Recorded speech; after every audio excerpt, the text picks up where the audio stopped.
Prova disso é que nós encontramos a menção ali das boas novas das Becerô, de Simão, na casa de Shimon, ali em Marcos, em Matitiarro 26:6 e em Marcos 14:3. Eles chamavam de Shimon, o leproso. O problema é que seria impossível um leproso viver dentro da cidade de Ânia. Ali estava aquele leproso que eles diziam que era leproso na cidade de Beit Ânia. E por que eles colocaram em exatamente a palavra leproso? O leproso não poderia entrar dentro da cidade, a Torá não permitia isto, o leproso tinha que ficar separado, a fim de não contaminar os outros que estavam sadios. Eu te pergunto, prezados ouvintes, onde está o erro? Bem, a explicação está no aramaico. As palavras que incidem, ou seja, que indicam leproso, na verdade não era leproso, a palavra era outra. A palavra aramaica era exatamente garaba e não garaba.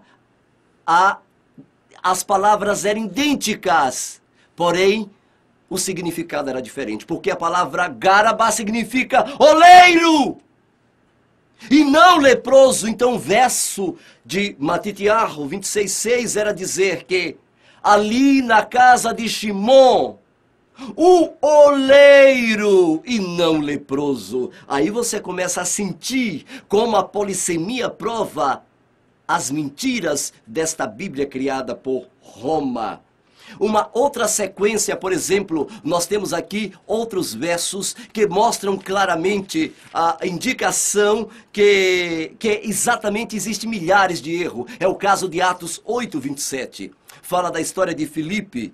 O Filipe está lá escrito um eunuco, inclusive tem até nos rodapés da Bíblia, lá em cima, naquela parte de cima que eles colocam como subtítulo, Filipe, o eunuco. Ora, o problema é que eunuco não poderia entrar no templo, ali está dizendo que ele foi adorar dentro de Jerusalém.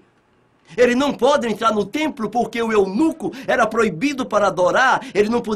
Um eunuco não poderia entrar dentro do lugar Kadosh, devido a um mandamento da Torá que nos diz que o eunuco que é castrado não pode entrar dentro da Beit Hamikdash, do templo sagrado do Eterno. Ora, eunuco não só seria aceito como prosélito entre os judeus, como jamais seria permitido entrar no templo. E agora? A resposta está, prezados telespectadores, a resposta está no aramaico. A palavra usada para eunuco é a mesma usada como crente em Elohim. A palavra era exatamente Mahaima. Ou seja, o eunuco em questão não era eunuco, mas sim um crente que foi adorar em Jerusalém, em Jerusalém, e temiam ao Adonai, o Senhor de Israel. Aqui você começa a entender a quantidade de erros. Algumas frases, por exemplo, até chega a ser cômicas, de tão estranhas. No aramaico, por exemplo, não vemos tal confusão. Por exemplo, você já tentou passar um camelo pelo fundo de uma agulha? Pois isto é um furo de tradução.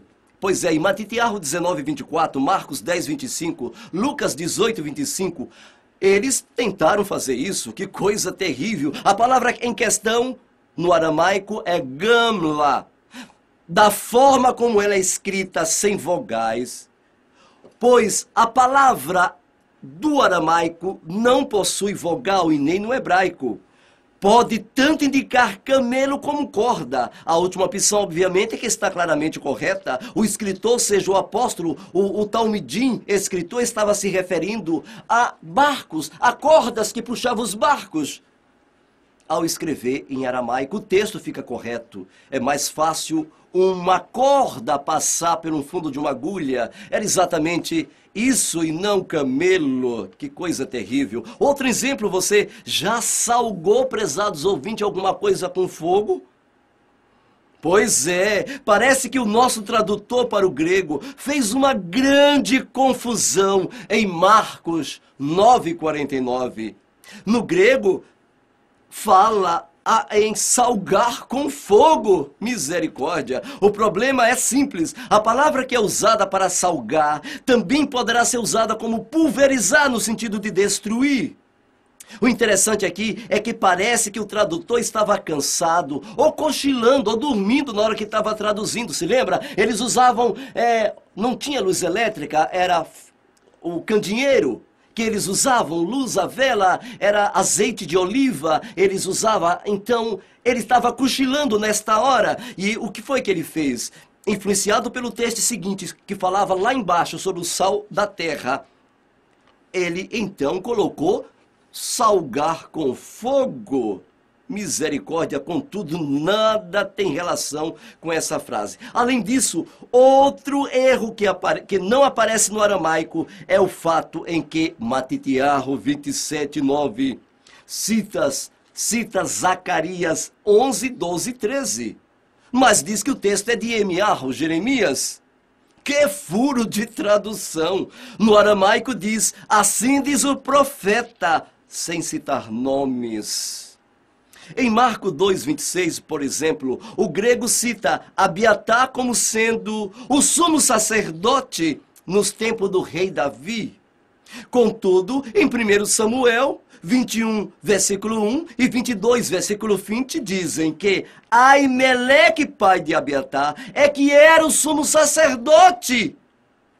Azar e furo de quem traduziu para o grego, pois o aramaico não contém este problema, prezado telespectador.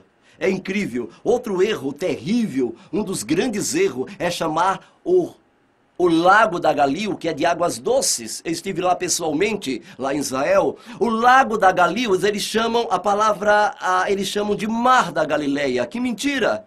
Não existe Mar da Galileia. A palavra aramaica é exatamente Yamá, que significa lago. E pode ser usado tanto para mares como também para lagos em grandes porções de águas, tais como o lago da Galil em questão. Furo de tradução. Agora um grave erro. Presta atenção, prezado telespectadores que está nos ouvindo em sua casa. Veja, outro grave erro é a genealogia de Yeshua.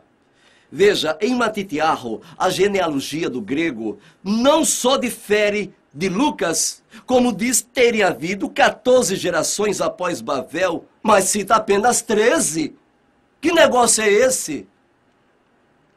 Isto abriu bastante precedência, deu uma abertura gigantesca para os judeus simplesmente provar que este Novo Testamento grego é simplesmente uma furada, que não existe no contexto apresentado ao mundo, e tanto quanto o seu Messias. O problema em questão aqui, deste erro, é exatamente o que eles apresentam. Mas não acontece no aramaico. No aramaico e no hebraico não acontece no originais, porque o erro está exatamente no capítulo 1 de Matitiahu, Mateus, versículo 16. Se você pegar ali, você vai encontrar e resolve de uma vez por toda exatamente este erro. Onde diz, e Jacó gerou a Yosef, pai de Miriam. A palavra ali em aramaico, prezados ouvintes, é Gabra. E em genealogia, se você pegar e estudar o aramaico e ver a genealogia em aramaico, a palavra Gabra, significa pai. E aonde diz, da qual nasceu Yeshua, ou seja, o Yosef, do capítulo 1, do verso 16, de Matitiahu, de Mateus, nunca foi marido, como diz a versão Almeida, e como diz a versão da Septuaginta e lá da Vulgata de Jerônimo, em hipótese alguma é marido. Aquele marido dela, Yosef, lá adiante, era outro Yosef.